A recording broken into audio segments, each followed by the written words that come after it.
Assalamualaikum warahmatullahi wabarakatuh. Gimana kabar Bapak Ibu semuanya? Selamat pagi.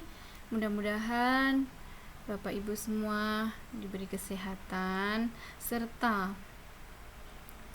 tetap semangat untuk belajar walaupun kita di sini belajar melalui dunia maya, tapi kita harus tetap bersyukur dan bahagia agar bisa menikmati pembelajaran dengan baik tentunya.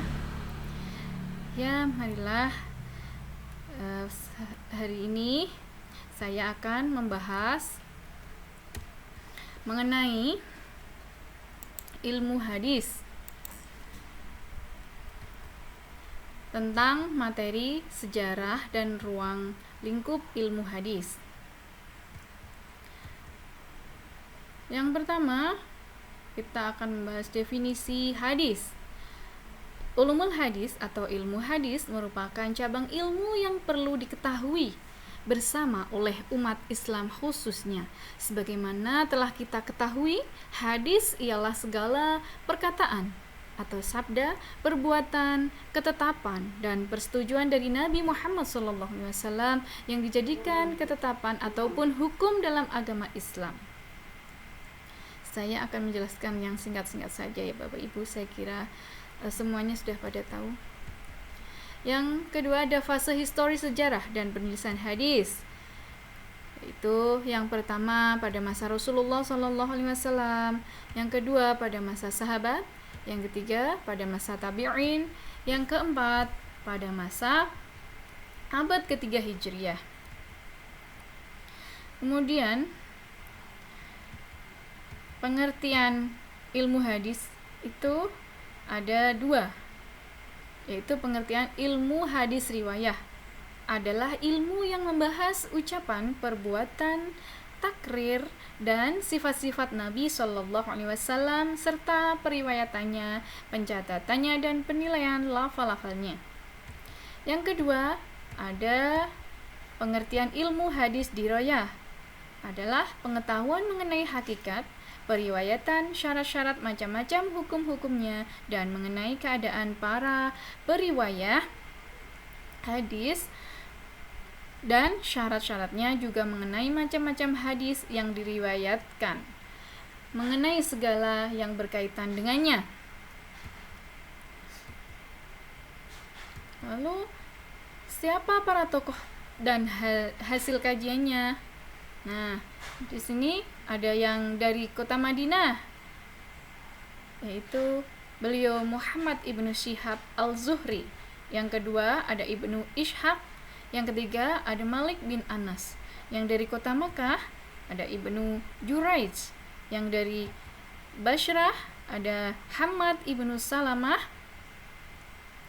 Kemudian yang dari Kufah ada Sufyan ats-Tsauri.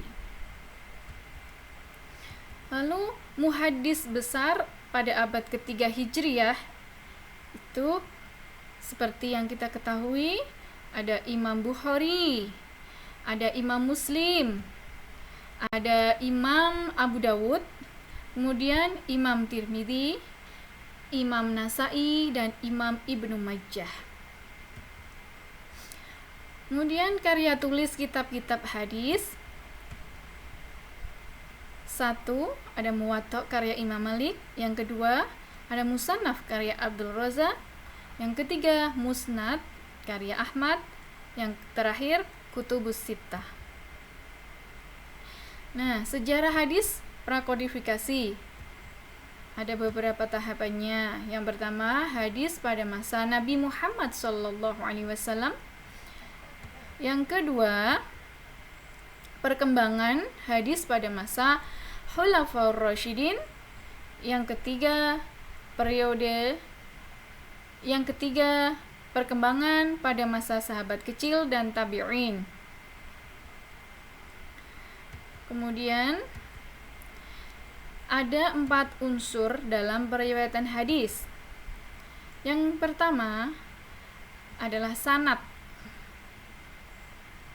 sanad adalah tempat bersandar atau urutan para perawi hadis yang kemudian berlanjut kepada matan. Matan sendiri adalah tanah yang keras dan naik ke atas, atau perkataan terakhir dari sanad. Kemudian yang ketiga, rawi. Rawi adalah orangnya. Siapa itu orang yang menyampaikan atau menuliskan dalam suatu kitab apa yang didengar atau diterimanya dari seseorang, itu namanya rawi. Rawi adalah orangnya. Kemudian ada mukharrij. Mukharrij juga orang, tapi orang yang menukilkan hadis dari suatu kitab atau musnad ke kitab lain, itu namanya mukharrij. Kemudian ada beberapa istilah dalam ulumul hadis. Yang pertama, hadis itu sendiri. Apa itu hadis? Hadis adalah segala sesuatu yang disandarkan kepada Nabi, baik berupa perkataan, perbuatan, pengakuan, atau sifat akhlak dan fisik. Sedangkan as-sunnah adalah segala yang dinukilkan dari Nabi SAW, baik perkataan, perbuatan, maupun takrir, pengajaran, sifat, perilaku, perjalanan Nabi SAW sebagai sebelum diangkat menjadi Rasul maupun sesudahnya. Adapun pengertian khabar, hadis itu berasal dari Nabi SAW, sedangkan khabar adalah selain dari beliau Nabi Muhammad SAW. Yang terakhir ada pengertian asar. Apa itu asar? Yaitu sesuatu yang disandarkan kepada para sahabat dan tabi'in, baik berupa perkataan maupun perbuatan. Lalu ada beberapa cabang ilmu hadis. Ada 10 cabang ya Bapak Ibu. Di sini saya akan membacakan singkat-singkat saja nanti mengenai pengertiannya. Bapak Ibu semua bisa baca melalui PPT, nanti saya akan share. Langsung saja, yang pertama ilmu rijal al-hadis. Yang kedua ada ilmu jahar wa ta'dil. Yang ketiga ada ilmu fanil Muhammad. Yang keempat ada ilmu ilal al-hadis. Yang kelima ada ilmu warib al-hadis. Yang keenam ada ilmu nasih wal mansuh. Jika nasih itu yang terbukti datang, jika mansuh yang terbukti datang terdahulu. Itu perbedaannya. Lalu yang ketujuh ada ilmu taufik al-hadis. Yang kedelapan ada ilmu tasyif wa tahrif.